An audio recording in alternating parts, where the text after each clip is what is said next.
your name. I don't care what these people gon' do, what these people gon' say, what these people gon' bang. We out here making disciples. We in the world, but we can't be the same. Okay. So I went for my hand on the Bible, speaking the truth. And welcome back to episode 12 of Believe Ball Become. You got your host, Blake Pena, Ben McFarland, and we have a guest today, Hunter Garver. Everybody welcome Hunter Garver to the pod today. Woo! What a crowd. What a crowd. Now, we're excited to have Hunter on. If anybody doesn't know, Hunter was on the original podcast, if anybody remembers those days. Yeah, the two episode deal, but we're here to redeem that now. So yeah, for sure. He's back again. We're glad to have Garver back today. It's Monday, May 4th, currently 8:52. Yep. I'd like to let everybody know. Yep. Always starting late, as always, but we got a couple basketball games on. We're kind of sitting here watching and talking. We got some questions we're going to go over with Garver today. Kind of talk about his athletic experience, his coaching experience, some people who have influenced him, and some different faith and passion questions. So Garver, welcome. How have you liked listening and interacting with the podcast so far? I think it's been a good experience to listen to and see like to hear about like friends of ours that you don't really know that much about. Like I've always played ball with Ross, for instance, and I didn't know his story, like with the faith stuff on that first, it kind of really hit home with his story there. So just stuff like that's cool. And then interacting, like kind of commenting on the YouTube and, talking about the old rec center days. And Ben had the story wrong, but that's fine. He did correct me. What was the story? Help me. I said that I was catching alley-oops from Tyler Smith, Peters, and whatnot, and really they were all from Garver. Hey, to be fair, though, when we first started going up there, they really didn't want us to play, and then by the end of it, he was picking us up on his team, so that was kind of cool. Yeah, that's how it goes, and that's always a fun experience. So. Yeah. All the guys... That wasn't mine. That was my phone. All the guys were saying that Garver was shooting, but it ended up being an alley-oop, and Garver was like, it was a fake. It was obviously just a fake. So I didn't jump. I just threw it up. Kind of threw it up, and I went and got it. Those are back in the good old days, though. So I'm not doing that. I mean, honestly, Garver threw me probably my first ever lob I ever caught was in the lower gym. Yeah. When he was like a freshman. When the rim was bent? When the rim on the bent rim. It was like 9. We have to hang on before we even get, because if I don't tell this story, I'll forget. And I feel like this is the most I'll be able to talk this whole time.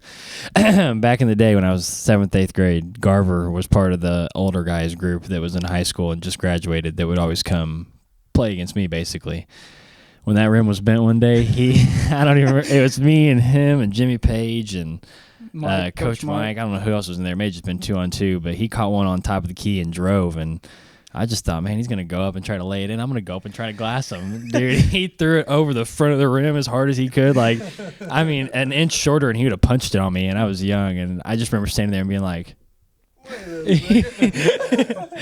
I'll never forget that. I never did dunk a boys ball, to be fair, but that rim being bent, I was going to try it. Oh, my God. He almost hammered it on me because I tried so hard to block it, too.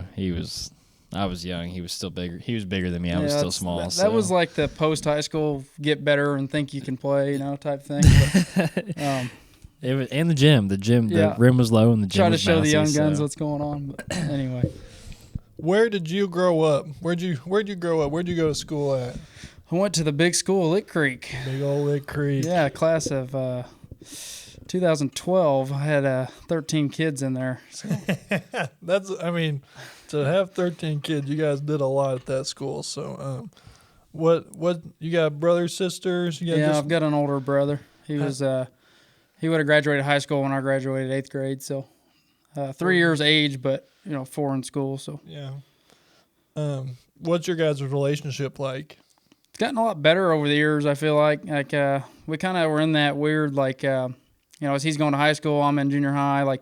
Didn't hang out that much. His friend group is a lot. They're older. Obviously. So now that we gotten older and hunt together, and he's got a daughter and stuff now. We see each other a lot more than we used to. So it's gotten a lot better. Good deal.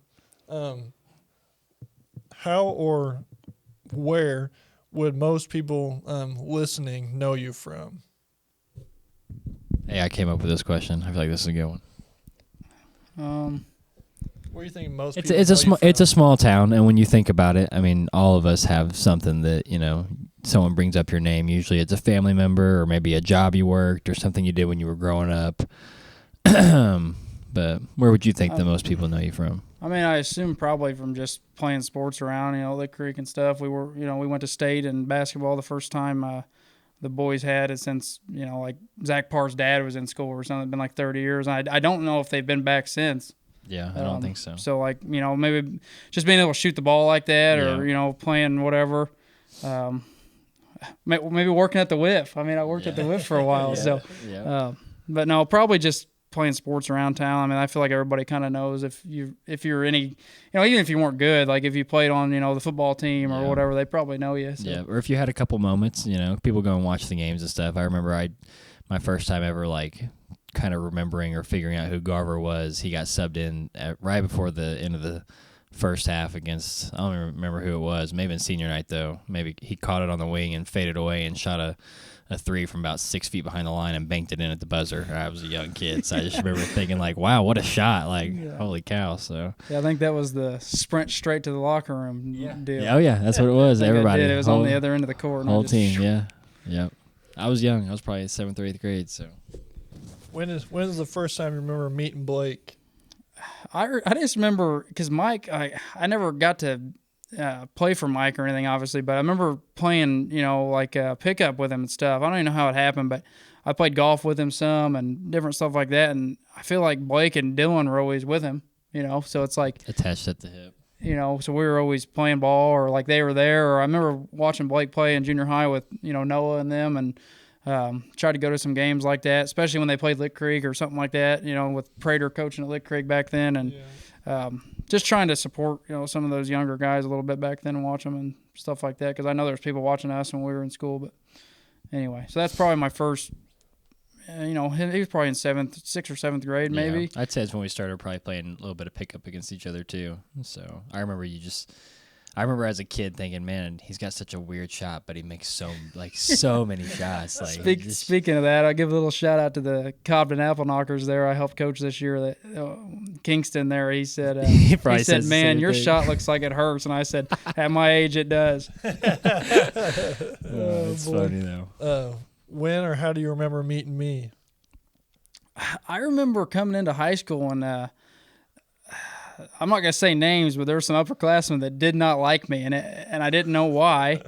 And shout out Cody, my brother. I'm pretty sure it had to do with him being some kind of way to them throughout the years. But I remember being like scrimmaging, and I knew that I was better than a lot of these freshmen, or like we had a big class for freshmen or whatever. But I was getting picked like towards the end and stuff. And I remember Ben, he always used to pick me for some reason.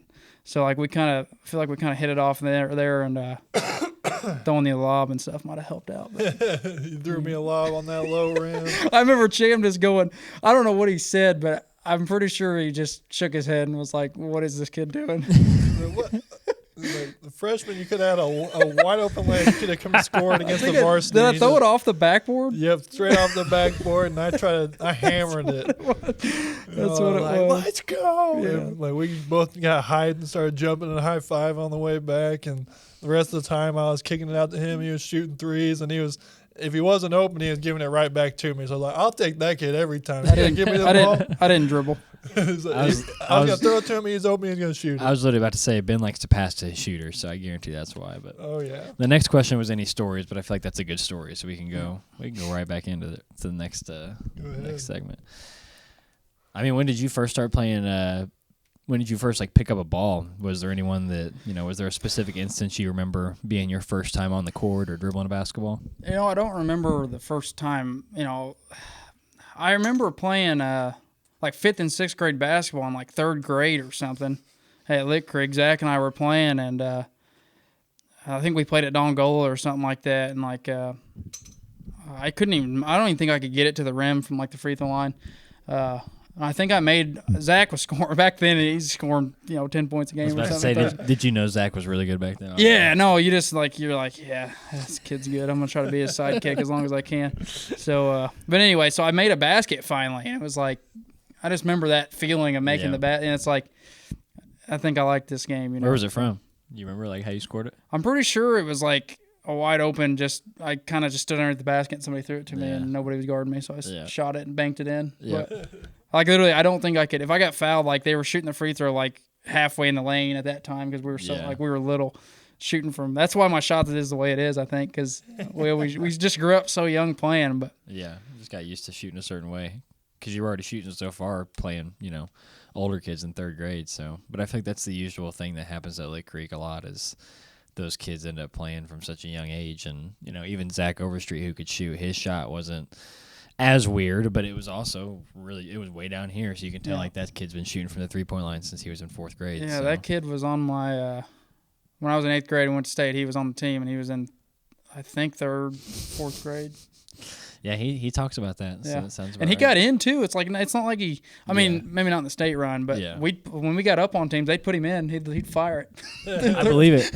I believe it. Shoot it. I believe it. So – What's your – go ahead. What's your favorite thing about – I already know the answer to this question, but what's your favorite thing about – It could have changed now that you're a coach, you know what I mean? Yeah. So, go ahead. What's your favorite thing about basketball? Like just as a sport or playing it or – Both. My favorite thing's to let it fly. I mean, we knew that was the answer. I don't care where it is. I mean, shout out Coach Schweitzer with the Wolfpack my freshman year, half court, pull it. He didn't let me do it very often. But no, like shooting it. But I think as I got older, like the teammate aspect of it, because I didn't, like everyone talked about, like you guys talked about the football thing the other day on that podcast with Ross, I think, or whatever. It's like I never played football. I played baseball growing up, but I quit going into high school, and I think that's the only sport I played. So it's like that teammate, like camaraderie type thing, and as close as you get with those guys, like I think that's kind of, and then even coaching, like you see these guys that are like the best of friends, and it's like, you're not always going to have that as you get older. It's like friends like go the other way and stuff. Like you just never know who's going to be there. I mean, as far as like being best friends, I feel like it gets so small once you get older. So anyway, but that thing's a big part of it, I feel like. For sure. I got that a lot in soccer because I took basketball so serious. So there's a lot of times that if we weren't successful, well, then as a kid, I would chalk basketball season up to like, oh, that sucked. Like we didn't go win a regional championship or we weren't very good. So, but looking back at it, I still loved it. But the soccer part is where I got that camaraderie. Like every single year that we played, I loved it. I felt like every year I was making a new friend or meeting a new person that I hit it off with and enjoyed being around. And now that I'm older, like you said, you watch those kids that are best friends. It makes you appreciate those friendships that you had and built, and that even the ones you still get to keep now, because we all have like one or two still. So, yeah, I agree with that.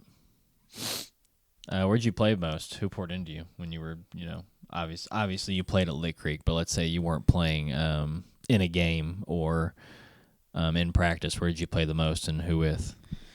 Yeah, I mean, obviously, I think it's the classic get beat up by your brother and his buddies. We played on a gravel. It was kind of paved, kind of gravel parking lot deal out in Lick Creek, and people, you have to move for the cars coming by type thing. And they'd beat up on me, and Dad played a lot with us growing up. So I'd say that, shooting, playing horse. We played a lot of horse because at that age, like I wasn't able to play, like I wasn't beating anybody one-on-one or nothing, but that's kind of why I figured out how to shoot. Because like you ain't going in the paint against your dad that's 30 something years old. He's in boots and swatting you, So, but yeah, we played a lot of horse and stuff like that. So I'd say probably that. And then as I got a little older, like Cody King was coaching at Lick Creek, whether he was the head coach or he was always the assistant or whatever. But he always opened the gym, and Zach and he'd pick us up and take us over there, kind of like the Mike Smith thing. But he wasn't that much older than us, really. I think he was. I don't know how many years older than my brother, but. Anyway, but he was a young coach. I mean, like kind of like what you guys do and all that stuff. Did you ever watch Blake play in school? I remember watching. Obviously in junior high, I remember that watching him play there, and I remember watching him. Play at his senior year, I think, at Anna a few times. Like just wishing he'd kind of take the game over a little bit more and quit passing the ball so much because I know he likes to do that, but. I can't remember how that's changed now. Huh? Was it was it Nashville that you started like? The Nashville game at home, I didn't do very good. One of the teams you started like hot against, and then you quit shooting the ball. I feel like they get regarding you good too. But yeah, I think Dylan did the same. Maybe Dylan did it against Nashville or something. Somebody did had like 12 in the first quarter and then didn't. Maybe it was Dylan I'm thinking of. But honestly, it probably was Dylan. But I remember Noah had 20. Noah did that at Nashville. I remember the lob to. That was senior night. I remember Sparta. that. Yeah. So. No, I definitely caught some of those games at home for sure. Yeah, I remember seeing you at some of those games. So, but where were you sitting during the senior night one? During the lob. Score table side or opposite? I think score table side. Yeah, that was crazy. I remember watching the video. Shout out. You can compare that one to Ben's from when he dunked on. Was it Murphy? Yeah, I remember that too. The same side because my dad recorded both of those. That's awesome. No, shout out Danny. What would you say? Did you get to watch a lot of the Jake and Sheldon kind of run? Yeah. So like, what's funny about that is my senior year, Jake started on my senior year team, and just like he started on my 8th grade team as a 6th grader or whatever. But he, that kid was so good, just from an early age. Like Zach and I'd be playing, PlayStation or something, and Jake would be outside shooting hoops in his Crocs, and it was snowing, and it's just like you just knew he'd be different than what you were going to be. But anyway, but I got to see, and then Sheldon ended up starting on my senior year team when Zach went down with a big injury, and we were deep, but it just like we needed that guy that kind of take care of the ball, and he played himself into the starting role, and I mean he to start on a team as a sophomore with a team that had 9 or 10 seniors, that's pretty it's pretty crazy, but definitely helped out for the future too, because and then that led to the winning the regional, and what Jake was all state that year, I think, or something like that. So it's like,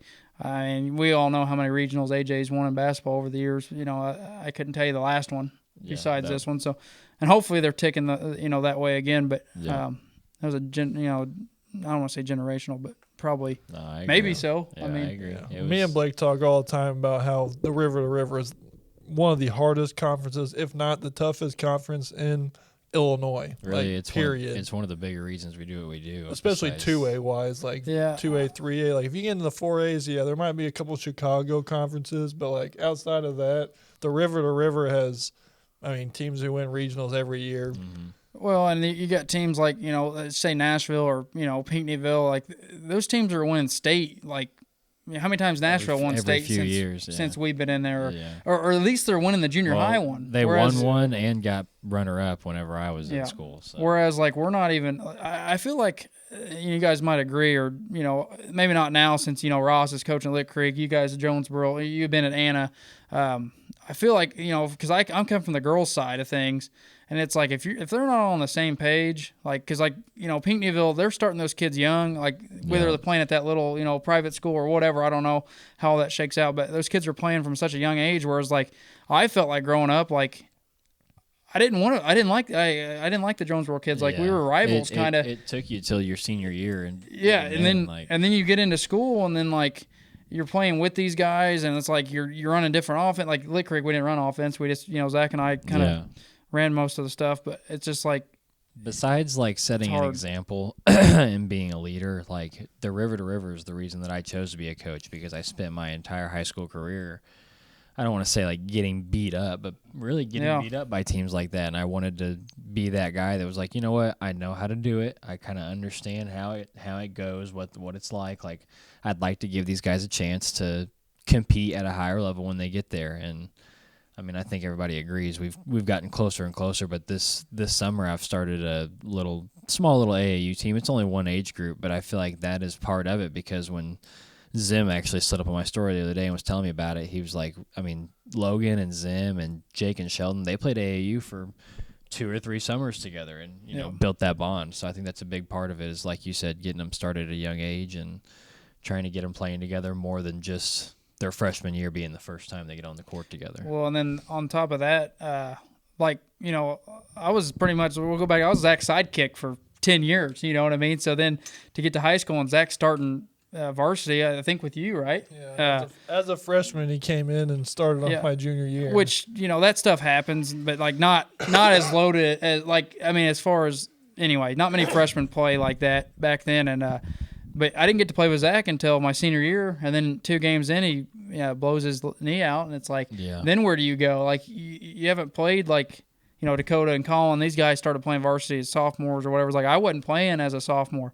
So it's like I just feel like it's just a whole different ball game when you get up there if you haven't had that. Then you got to like kind of feel it out, and you're losing games, and you shouldn't be, you feel like. But it's tough. And you lose those games, and you look at it, it's like, well, it's just because those other guys have been playing together for so long, and you hate to I hate to tell the kids that, so I usually don't. But when you sit there and you look at it, it's the extra little like rotations that they do, or the role player stepping in and grabbing a rebound or two because he's done it all of his life. You know what I'm saying? Like, it's the small little things, and we do come out with some of those games. But then other times you lose those games, and it's like, man, if only we didn't have to play that sophomore that was kind of a step behind because he hasn't done it as long. And it's not his fault. It's not anybody's fault. But I just feel like we're all on the same page that we're trying to kind of beat that, It's definitely an uphill battle, but it's got to start somewhere, I feel like. So we're getting closer, having people at each junior high. So how good was Zach Parr? I feel like a lot of people nowadays have no idea. Like, they know who Jake Parr is because, banners and this and that. Like,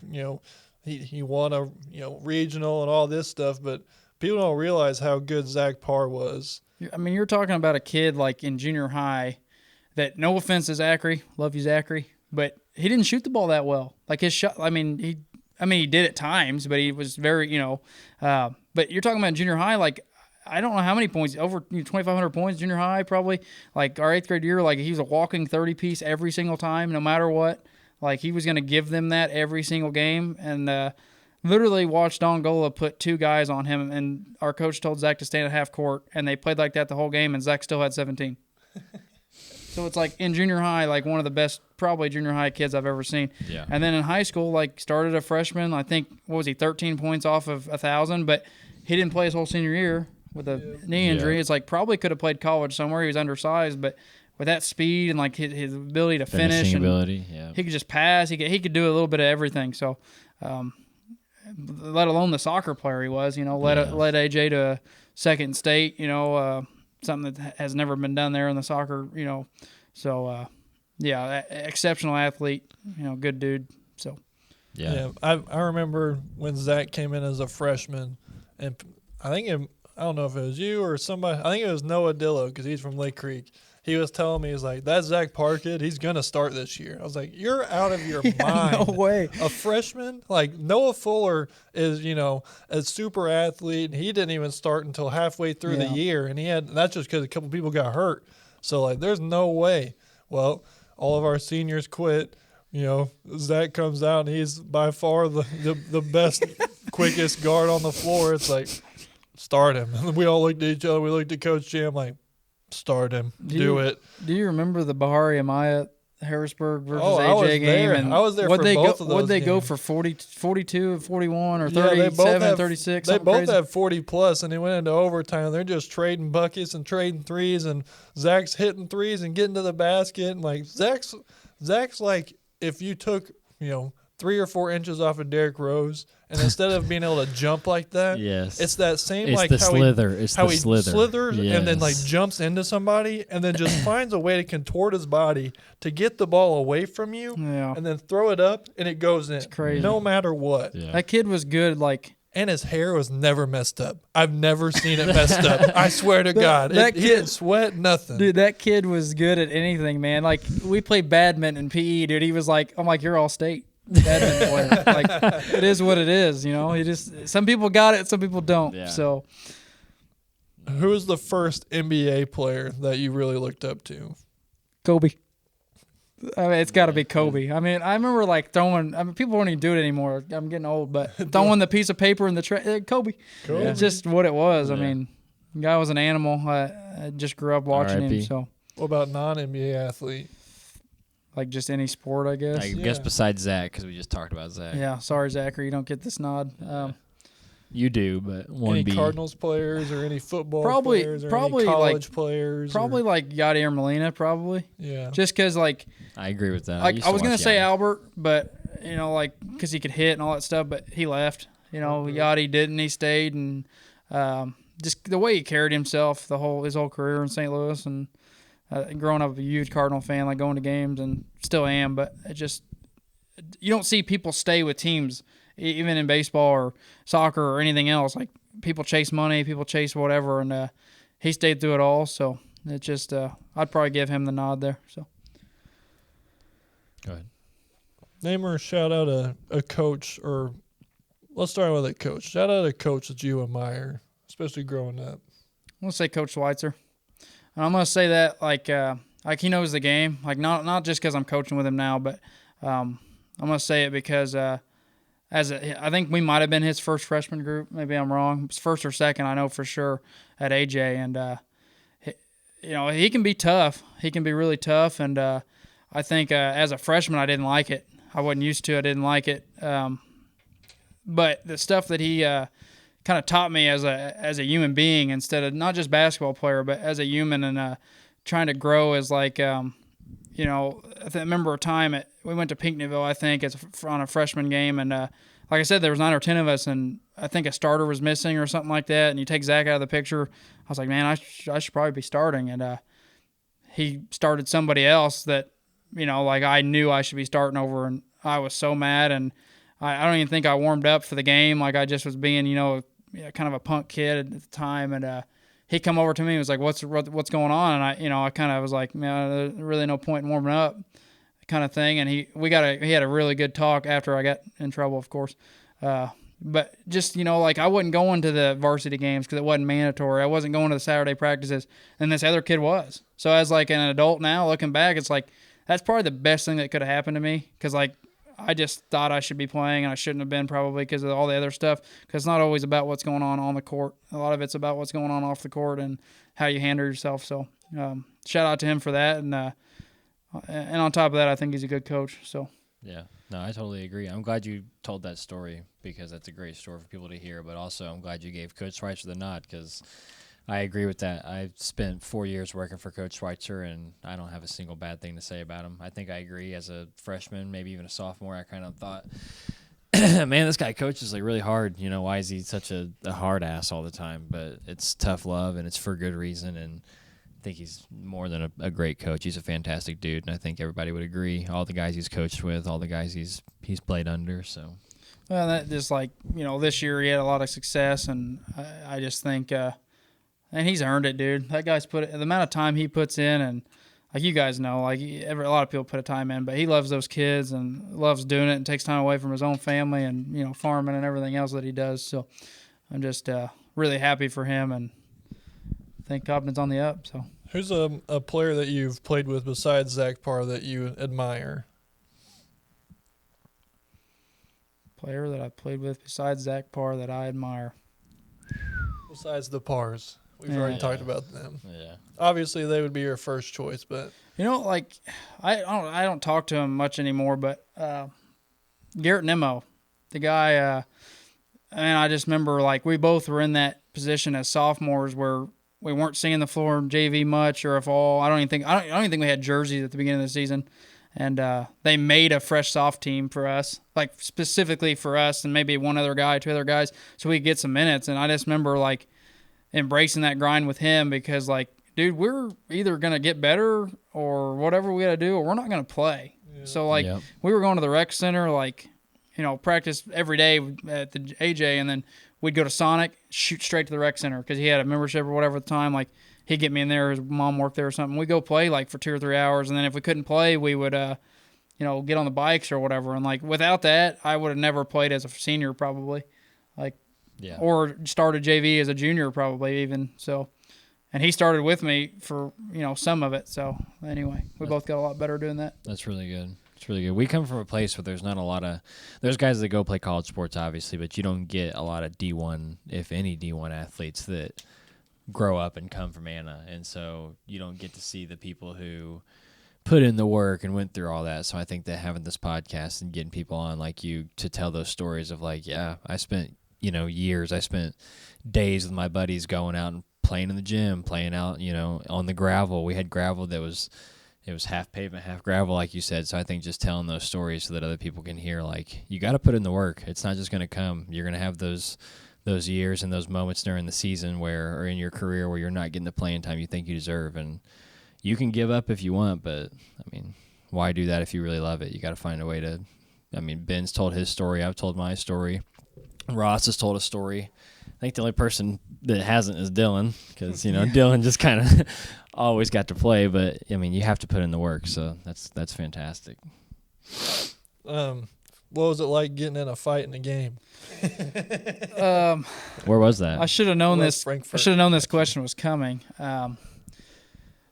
So I used to be kind of a hothead, maybe. Well, maybe not a hothead. I like to talk a little trash. I think we all kind of do. It kind of happens, but Brandon Berry, shout out. Anyway, so I think we were in a JV game up there, and I think I don't know. I was having a good game. I can't remember 12 points in the half. I think I hit a buzzer beater going into halftime, and I was talking a little bit, and we were coming out at a halftime, and this kid's like, he's guarding me tight. And I think, was he quarterback or his dad, or he ended up being his dad was the football coach or something. Anyway, so he come out and he kept bumping me, just throwing his elbow into my chest. And I told the ref, I said, hey, the next time he hits me with an elbow, I'm just going to fall backwards. And the ref was like, kind of shook his head, and he come down and he hit me, and I just fell backwards, kind of flopped. But they called a charge, and he was like, oh, really, we're going to do that? And we were kind of talking. I come down, and I went to just kind of check him and turn. I checked him, and I turned, and next thing I know, I wake up and I'm in, was it Mark Mark Chanmus's arms, I think, and my ears are ringing. And I thought, what happened? And this place is like booing, going crazy, and I guess he'd hit me from behind and then followed it up with some shots on the ground. But what was worse is, other than getting beat up, what was worse is Staples was like, are you ready to shoot free throws? And I said, yeah. Because, I didn't do anything, and I come out there to shoot free throws, and this place is, raining water bottles down, dude. I'm, 16 years old, and they're, booing me and stuff, and they threw me out of the game, which I had to miss that game, the varsity game that night, and I had to miss the cancer game the next week at home, and it wasn't a good thing. Don't fight in school. Did you make any free throws? I didn't get to shoot. They threw me out of the game, dude. Kicked him out. Wow. That's great. He got blindsided. Yeah, he blindsided me, but that's all right. I shouldn't have been talking, I guess. But. Oh, that's good. That was good. All right, and so you go from playing, like you said, you went from years just kind of having to grind it out, get to start on JV as a junior, then as a senior you kind of step into a role where, like you said, you thought you were going to be Zach's sidekick, and then he gets hurt after dropping 40 in game one. What was that senior season really like, getting to step up and take his spot and kind of fill in that role? And because you guys had a good season, AJ averages 15 wins, 16 wins a year, and you guys did more than that without your best player. What was that like?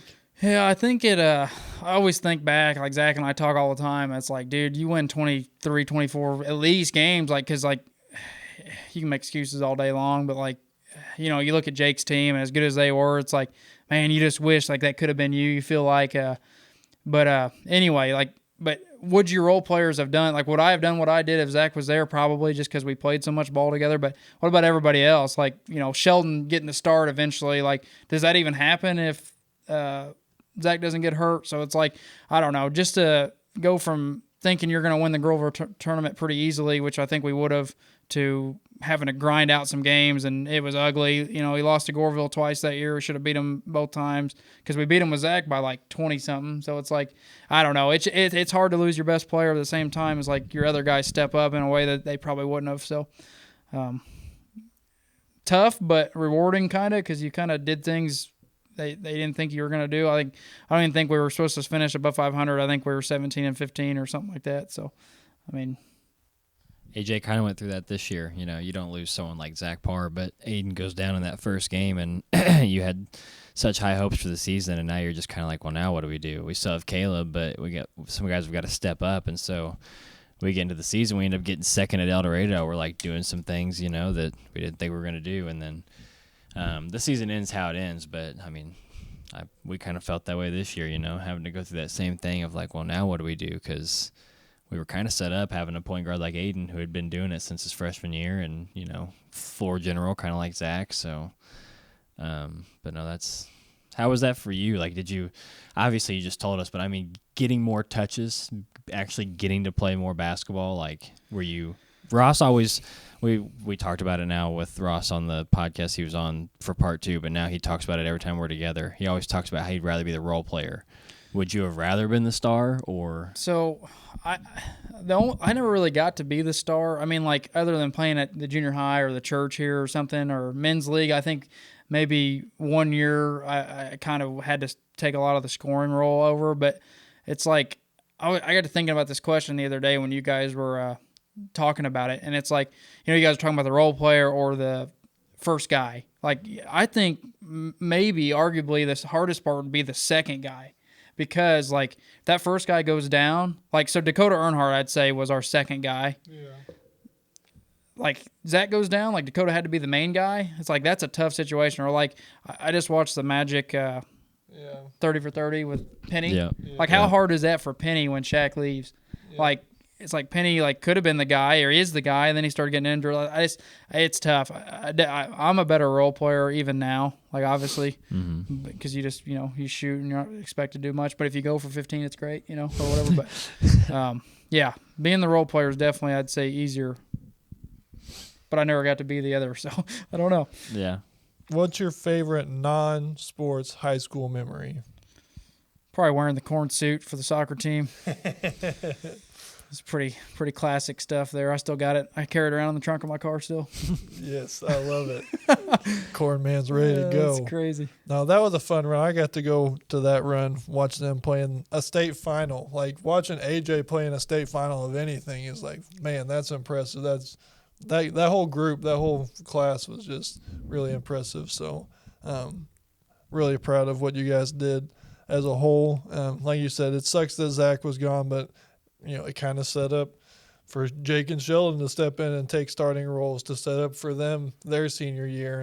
And so it sucks for Zach, and we all love Zachary and how great of a guy he is.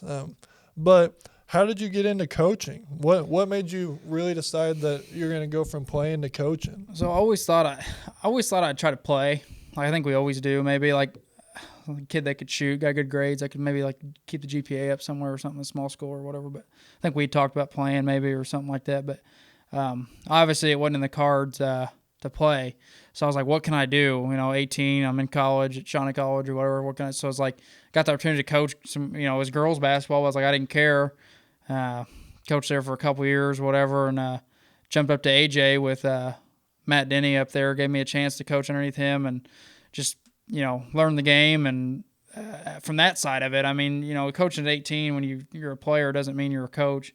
And the way he studied film, and you just learn the ins and outs of the game, and just that's kind of how that happened. So it's like, and then coached with him until he gave it up. He's really successful with the track stuff and the cross country, and I started a new job, couldn't do it anymore, and kind of thought I was done with it. And can't remember if Coach Schweitzer texted me or I saw him somewhere. I think I saw him somewhere, and he's like, get a hold of me or something like that or whatever. And he texted me and asked me to get back into it. And I was like, I kind of just, I'm just going to see how it goes. I'll go to a couple things, but, once you get back into it, it's kind of like, I like and this is boys now. I've never coached guys before. So I get there and I'm like, and I miss this, kind of going at it a little bit more. And, the numbers you get compared to girls, a lot of times girls teams don't have as many players and different stuff like that. So it's hard not to just jump back into it. You know what I mean? So, yeah.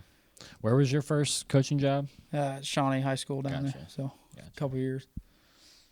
So you'd rather coach the boys? That was the next question. Yeah. I mean, I always thought I'd probably never coach coach boys. 'Cause, coaching with Matt, He's got 3 girls. He coached girls his whole life. He's like, I don't know if I could do it. I'm sure he could. He coaches boys track and all that stuff. But it's just like I just kind of followed in line. I coached with him so long. I was like, I'll probably never coach with anybody else unless I'm the head coach. And B, I probably won't ever coach boys. But then this come along, and I'm thankful for that opportunity. So.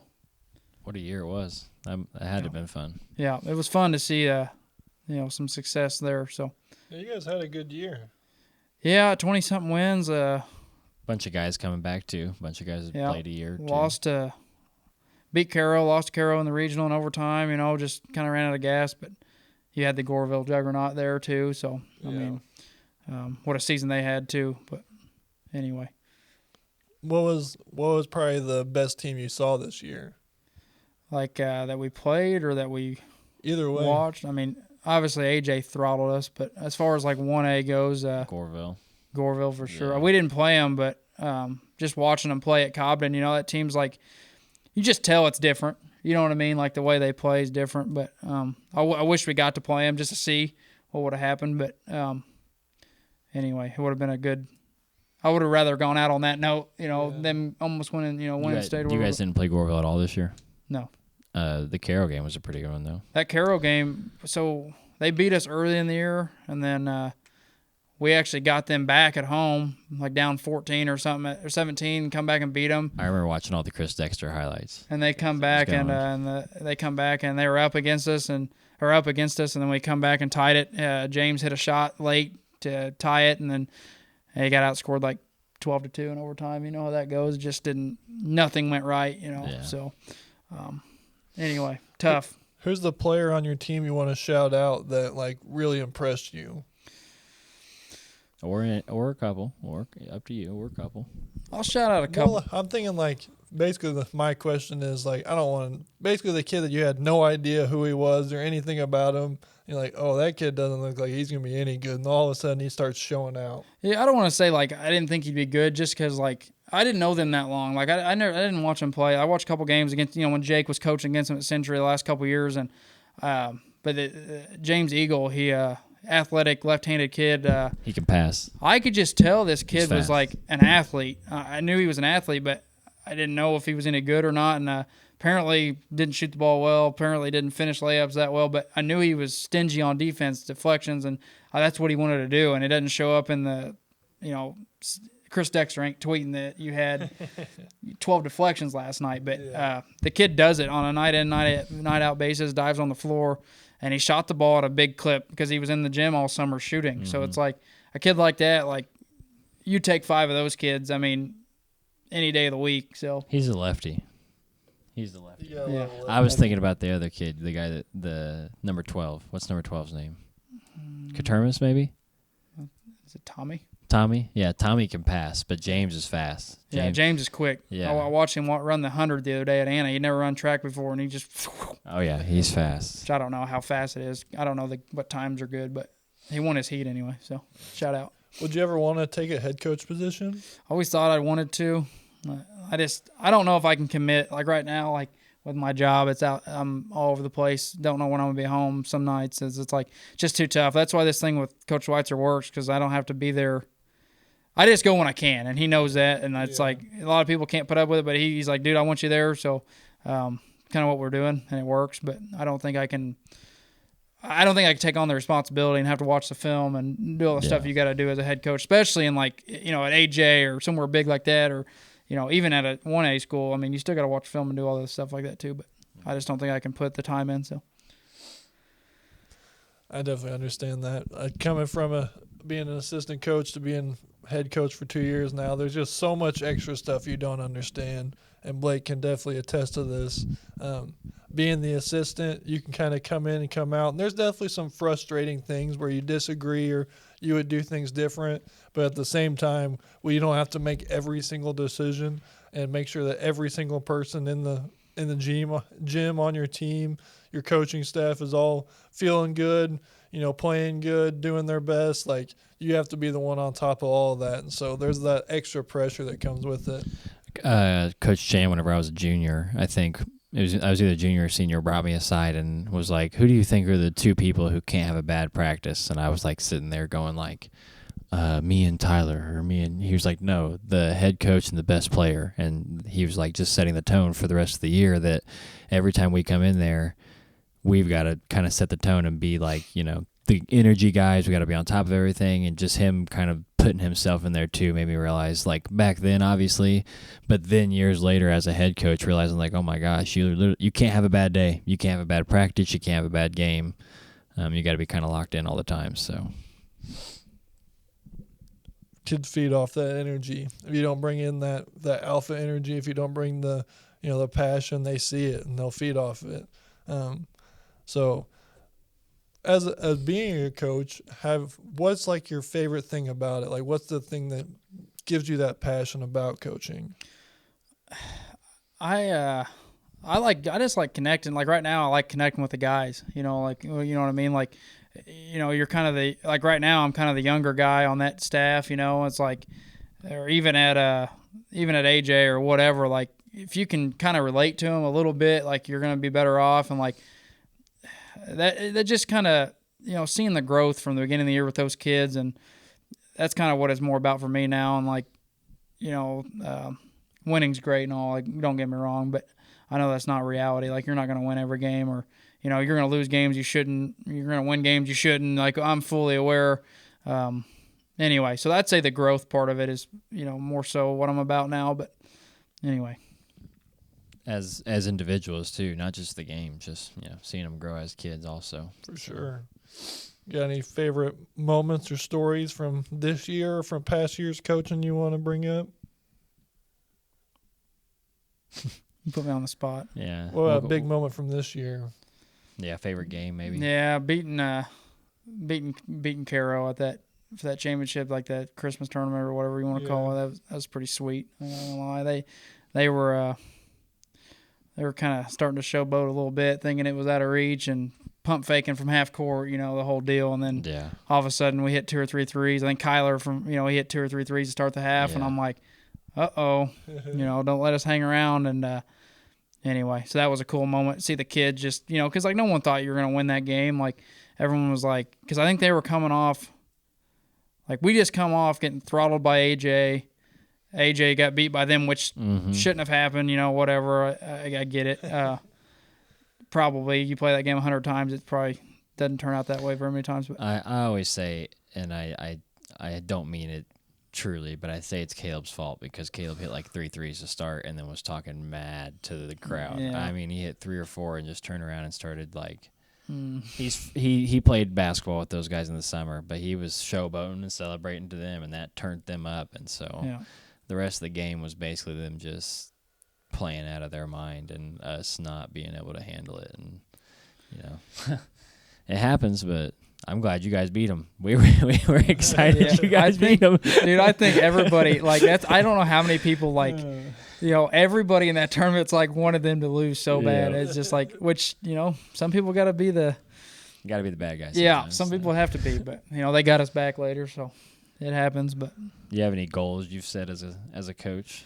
Oh, man, I try to keep it light just because you just don't know, like, from year to year what's going to happen, or, who you got or who you're going to have back, or, so I'm going to take it slow and just see what happens this summer with some stuff, and, just glad to be a part of it. So you want to split this up and take a break and talk about the last 3 subjects, or you want to finish it out?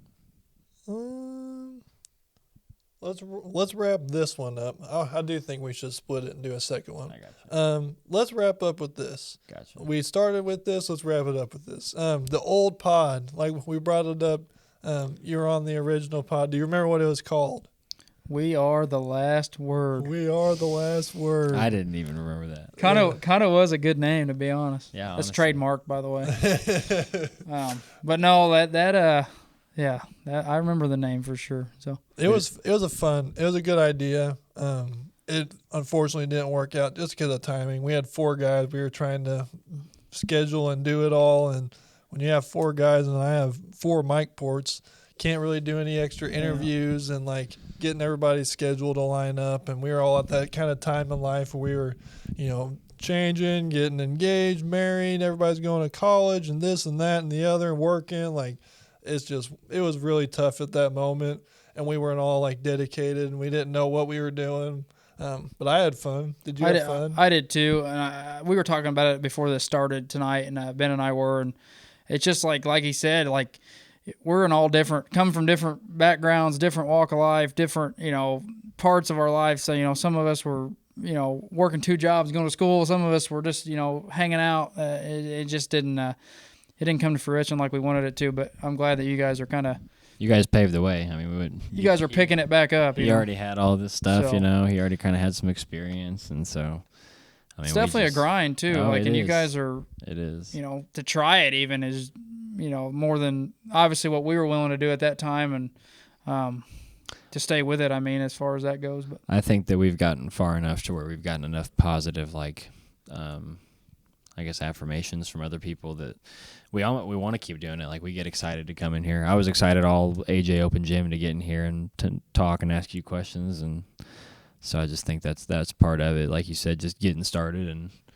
getting past scheduling and everything. But once Ben figured out how to edit it and get it out, and I got my camera obviously, so now the quality's a little better. I mean, now it's just we need to get a social media page, honestly. Yeah, I You got a get an Facebook Instagram. page. I need to get an Instagram. We need to get on Spotify. There's a lot of stuff we need to do different. What's one thing you would have done different with the pod we had before? I think I would have maybe tried to, maybe not. I don't know. I don't think our path was very good. Like, as far as we didn't have the projection of what we're trying to do. Like, I feel like you guys kind of know what you want to do when you come in here. Like, we kind of had notes and stuff, but we didn't know what we were doing. We couldn't get them out fast enough. I think we should have maybe tried to plan that out a little better before we started rolling them out. I think the main thing I wanted to do was interview Marley Smith or something like that at that time, with her, cancer battle and all that stuff, and how just inspirational her story is and stuff like that. Or she'd be somebody good to have on here now. I'm sure she'd do it. But anyway, we just didn't have it all pieced together. We're kind of just flying by the seat of our pants, I feel like. So that's maybe what I would recommend to you guys even, which I think you guys are doing it. So and I'm happy to see it. I think there's a lot of good things come out of this, regardless of whatever happens with it. I'd keep going. So Before we finish up, I feel like a good little thing to wrap up with. We've kind of talked about your, high school experience, growing up as an athlete, coaching experience. What's one thing you would have done different growing up, or as a coach or as an athlete? What's that one thing you just kind of look back and wish you had either tried or done differently or gone harder at? What's that one thing? So I got 2 things on this. Number one would be like I said, I didn't dribble. I could have been a lot better player if I would have dribbled, just because it's not that I couldn't. I just, I never had to in junior high, and then high school I had to some. It's I just didn't, wasn't really my position. I always had ball handlers and stuff, but that doesn't matter. Even if you play off the ball, you got to be able to can't be the, quote unquote one trick pony guy that shoots, you can, but if you can drive, you're a lot better. Number 2, I think Blake and I talked about it a while back, is pouring into the younger guys, not that I didn't with him and Dylan or whoever was around, but it's I wish I had done that more, as a, before even, in high school, or those younger guys, those younger guys that want nothing but to learn from you and stuff, and you're pushing them away. Yeah. I'm guilty of it. I'm sure you guys maybe were guilty of it at some point, and even if you weren't, but it's you don't realize till later, you can have that effect on somebody, the effect you had on me, or, and I'm sure I had some positive effects on some kids or whatever, or some guys, but I just really wish, looking back, I would have, even in the church playing in here, instead of I could have handled a lot of things a lot of different ways, but anyway, so that's kind of what I wanted to get out there, kind of, if I could have maybe mentored a little better, got more kids to play instead of just being I don't want them to play, whatever else, so. Anyway, I like that. I do too. That's one of those things where you kind of have to look at yourself and, really get deep about it. Why did I feel that way? Why was I that way? And I definitely was like that, where I had certain people I wanted to hang out with. Now, I actually liked hanging out with some of the younger guys. I actually hung out with younger guys more than I did the guys my age. But there was definitely guys I picked and chose, and there was guys I would ignore or hate on, or be a senior to a freshman and be a jerk about something. I definitely had those moments, and a lot of times I have some guilt about not being the guy who brought everybody in to whether it was bringing people to church, whether it was bringing people into hoop. Like I kind of got, scarce on who I wanted to come to open gyms in Anna Heights and stuff like that. So I definitely can feel where you're coming from with that. I agree. I think that I don't know when coaching is going to end for me, but that's like the scariest thing for me about stopping coaching is that now as a coach, you get the opportunity to kind of be better than you were and even influence kids now. And so I always think about, well, when I'm done coaching, will I still be able to keep up these relationships with the kids and be able to influence them the same way? And I hope I can, but who knows? And that's far from now, but I was just thinking about that because that's what I love about being a coach now is being able to be that mentor. So. Well, I think this is a good spot to wrap up part 1 of the Hunter Garver interview. This has been fantastic. Yeah, that was a great hour interview. We'll keep the second part short and sweet, but if you want to hear that, stick around and look out for part 2.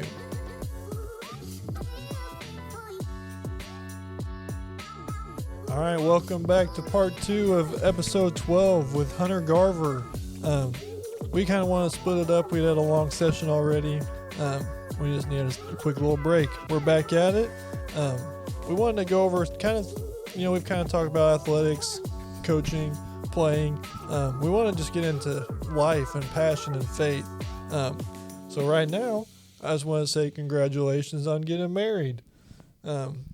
What has that been like as a change in life? It's been a really good experience.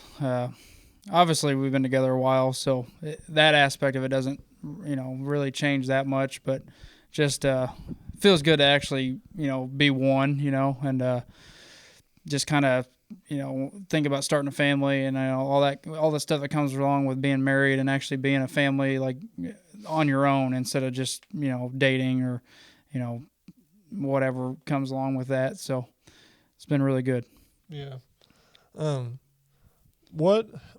Tell us about your role. Let's start here. What has your faith journey been like for you? So, I mean, I don't think any of these stories are ever, they're never the same, obviously. Everyone's experience is different.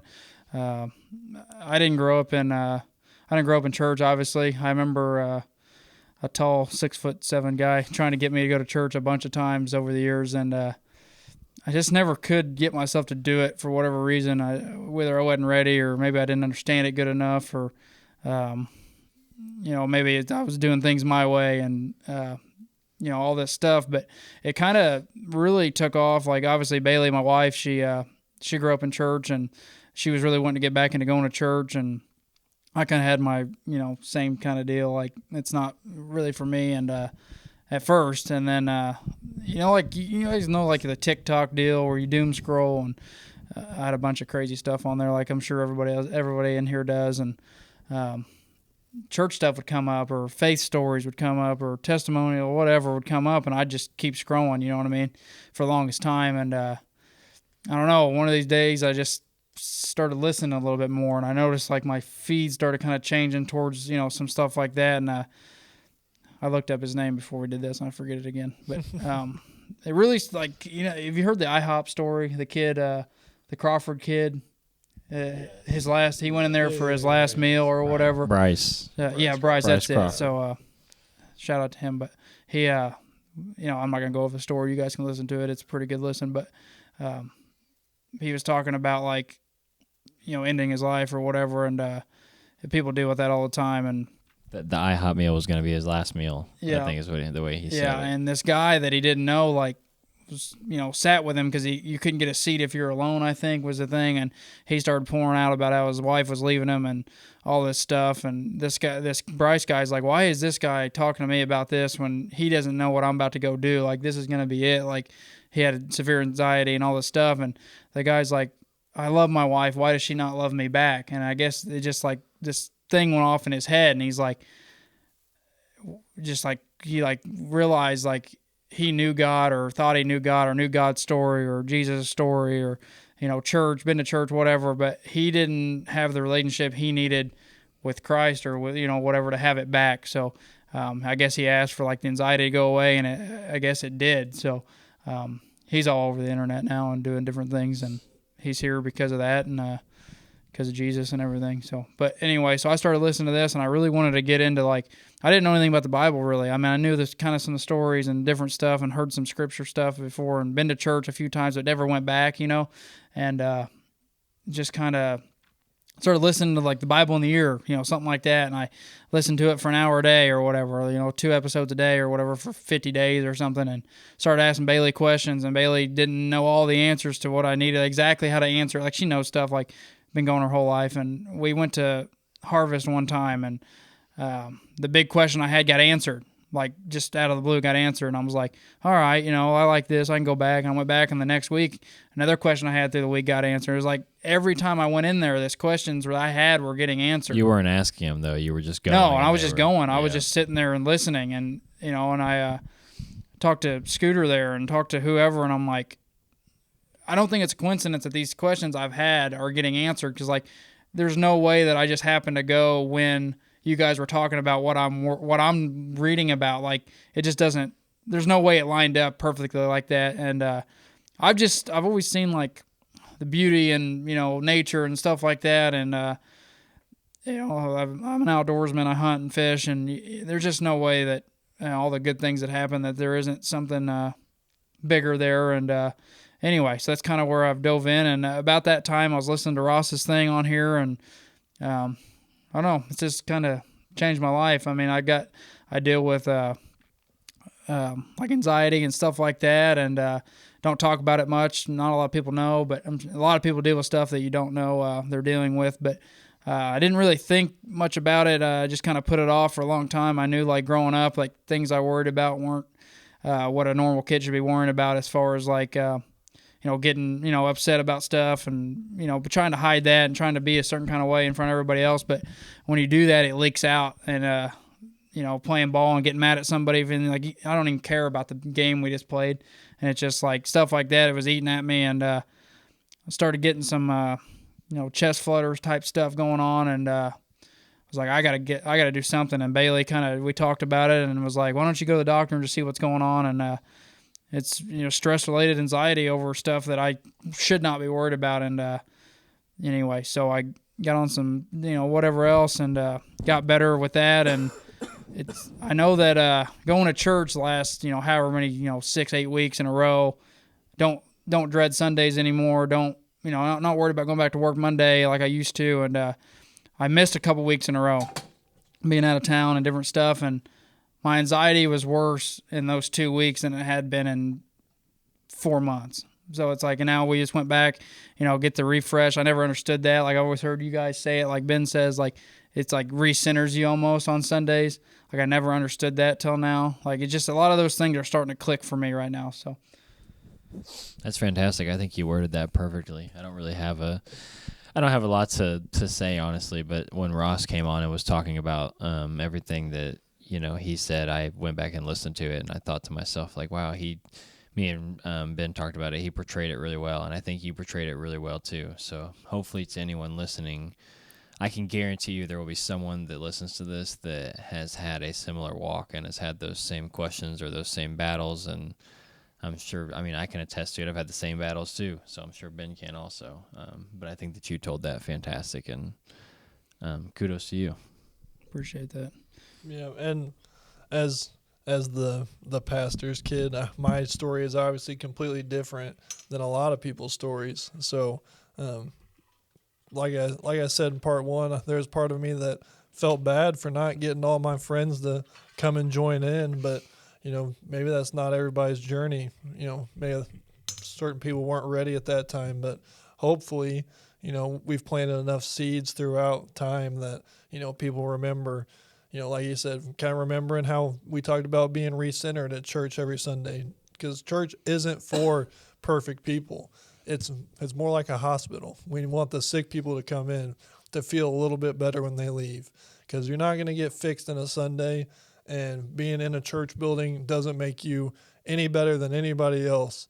But being in the house of God and being around Christians and hearing God's word and studying God's word is what really helps you get recentered, have that peace about you. Like you said, it helps with anxiety, it helps with stress, because you help remember why things happen and certain things are certain ways, and like life is hard. But there's a God who loves us. There's a God who cares for us. There's a God who created each and every one of us for a reason. And he's there with us each and every day. One thing that I heard in my sermon this last Sunday was, talking about the anxieties and worries of, birds each and every day live their lives. They don't have clothes. They don't have a house. They go from tree to tree and pick up worms out of the ground, but they get taken care of every single day. We have all these things, all this fancy technology, house, clothes, food, especially living in America. We have all the stuff we could ever imagine, but we still worry and get anxious. And I'm not saying that that's wrong, because I have anxiety just like everybody else does. But God is there for you. God has got this. Like, that is my favorite saying, is God's got this, because he does. And we try and do things on our own so much that we forget sometimes that we just need to, sit back and ask, why this, why that, and realize that we don't need all those answers. We just need to trust in God and trust that he's got this, and kind of recenter ourselves. Make sure we're not worried about the things that we can't control. Make sure we're not worried about everything, and just kind of live life, be peaceful, have joy. And like he said, when he was in church and he was hearing the word of God and feeling that, passion, feeling those butterflies and whatnot, it helps recenter you. And so going to church isn't the whole thing. It's about being a part of it and feeling God's presence. That's awesome. I think that if you're someone that's kind of going through that same thing of having anxiety or having questions, like the moral of this story is maybe try it a Sunday. Maybe don't swipe through that video completely. Maybe don't shy away from that question or that conversation that is a little uncomfortable, because that might be the next best step for you to level up or for you to grow or enter a new part in life. So. Yeah, there's a couple things that I meant to mention that stuck out with for me. The pastor at Harvest, he said something to me the other day. We met with him and had lunch, and just to kind of get to know, see what it's all about, and what happens when you go to a new church or whatever. But anyway, so he reached out and we had lunch with him, and he said he was like, it's the only place in the world probably that race doesn't matter, language doesn't matter, politics doesn't matter. We're all there for the same reason, or pretty similar, whatever. And you got to think about it. Like, you can't go to go get your hair cut without somebody, it's like, it's just, or Walmart, like people's opinions, it's just like the world we live in. But that's like the one place you can go and it does not matter, even if you don't even speak the same language. Like, you know what I mean? And then number two is like something that always stuck out to me, like that you said years ago. Ben said it was like I don't know exactly how you put it. I'll probably butcher it, but I'm not going to say it exactly. It's like you're talking about like Jesus' team or your own team. It's like, would you rather just be a part of his team, or what? I think you worded it maybe a different way. You probably said it 1,000 times, I'm sure, but it's just like that. It's like just stuck with me over the years, even though I didn't go to church then. But anyway, so, and then the last thing would be like, I'm a big UFC guy. Paddy Pimblett's one of my favorite fighters. He, not many athletes like say stuff about mental health, and it's a real problem. Like, especially for guys. Like the last couple of fights he's had, win or lose, he lost one and won one of them. He come out and was like, his buddy, friend of his from high school or something, had taken his own life, and he kind of did a massive shout out to don't be afraid to reach out. Reach out to one of us three. I'm sure anyone would be willing to talk with you. I've dealt with the anxiety thing. You guys have too, but I'd be more than happy to talk to anybody about that and what that looks like. And life's a lot easier when you're not stressed and worried about stuff you shouldn't be. So no reason to be ashamed of it either. So I'm glad you said that, because today when I was sitting at Wiffle Boys thinking about things I was going to say on the podcast, I wanted to mention Charlie Kirk said it 100 times in 100 different ways, but when you stop talking is whenever bad things happen, whether we're talking about violence or whether we're talking about even violence towards ourselves. But when you stop having conversations with people, you stop meeting face to face, you stop talking about your feelings and stop talking about things going on, like, that's when bad things happen. So for sure, I second that. If you ever need anybody to talk to, I'm here. And in today's day and age, with internet and social media, like, how many of us are actually having those conversations like, we would have even 10 years ago. I mean, a lot of it is us just getting so stuck into our phones and seeing all these different things and thinking our life isn't as good enough as it should be, or having these different worries. Like, there's a million different things we could be worried about and stressed about. But, like he said, have those conversations. Talk to people. When you get around people, good people that encourage you and that are there to bring positive energy, those are the kind of people that you need to keep being around. And if anybody is being negative around you, maybe you need to move on. Maybe you need to move on from that situation that keeps bringing you into a negative mindset or a negative piece. Like, find those people and find those areas and connections that can really help you grow, because those are the people that, you can invest in. And one thing I heard today was also, it's a lot easier for someone who's really happy to like not be able to get everybody else happy, but it's way easier for someone who's sad to make everybody else feel sad and down. So like, if you're down, it's okay to talk to somebody. But if you're around somebody who's just always negative, always bringing you down, maybe it's time to move on and find something else. Or maybe what you're focused on isn't what you should be focused on right now. So another thing the pastor talked about on Sunday was, what's that one thing that's getting in between you and God? Like, when you put your finger right in front of your face, if you stare at it, it looks huge. But then if you look right past it, there's nothing there. So what's that one thing that's getting in your way? Whether it's stress and anxiety, whether it's not knowing what you believe in. Maybe it's that. Maybe it's a fear of, going in and being judged by church people, which I completely understand. A lot of people have church hurt, and that's, like I said, church isn't for perfect people. There's a lot of broken people in there. Even the people who have been there for years and years and years, they have hard days, they have tough weeks, they have hard lives, and nobody's perfect.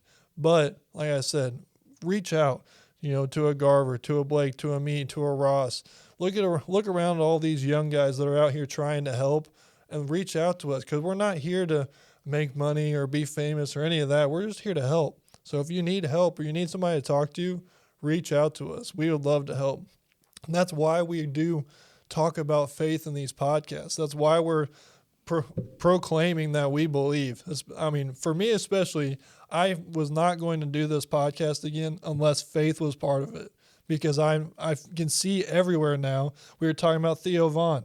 I've seen multiple videos now of Theo Vaughn questioning, asking if God's real. Like, he's almost to the point where there's no way that God can't be real. And that's, I've seen multiple athletes across, Tyson Fury talking about fighting.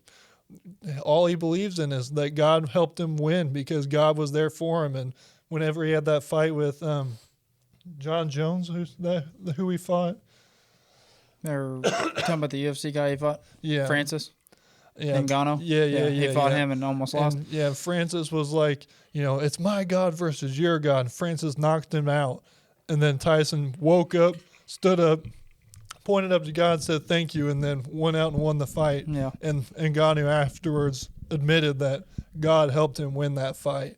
And so there's just so much more passion, and I can really feel the movement right now. I don't know about you guys, but I can see a lot of change happening right now. Yeah, we've said that for the past 6 or 8 months, so that's really, really good. I don't really think I have anything else. I don't know if Garver has anything else, but that was fantastic. Anybody else you want to shout out? Like, just in general? Just in general. Pastor Crane, isn't that the pastor at Harvest? Yeah. He's such a great dude. He's a good dude. He's such a fantastic dude. Yeah, we got a kind of a similar backstory. I won't go into his story. Maybe it's somebody you can have on at some point or something. Oh, if for you sure. want to do that. But I've heard his testimony. I like his testimony a lot. Yeah, he coached with you guys, or coached with Blake and them up there at high school. He's a good dude, so I'm thankful for him. And anyway, thankful for you guys. So thanks for coming on. Anybody else you think we should interview? Marley Smith was a great one we haven't really thought about. We discussed that during the break. That's a great idea. We've thought about any of the coaches for sure. We've thought about Caleb. Can't get Caleb to show up. So. He's a busy dude. I'd love to talk to Carl, but we know how busy he is. Yeah, he's a busy guy. Trying to think here. Obviously, you've already thought about Jake Parr, I'm sure. I was about to say Zach, honestly. Zach Parr, probably already thought about him. Who would be somebody you'd be really interested to hear, like, their life story and their conversation?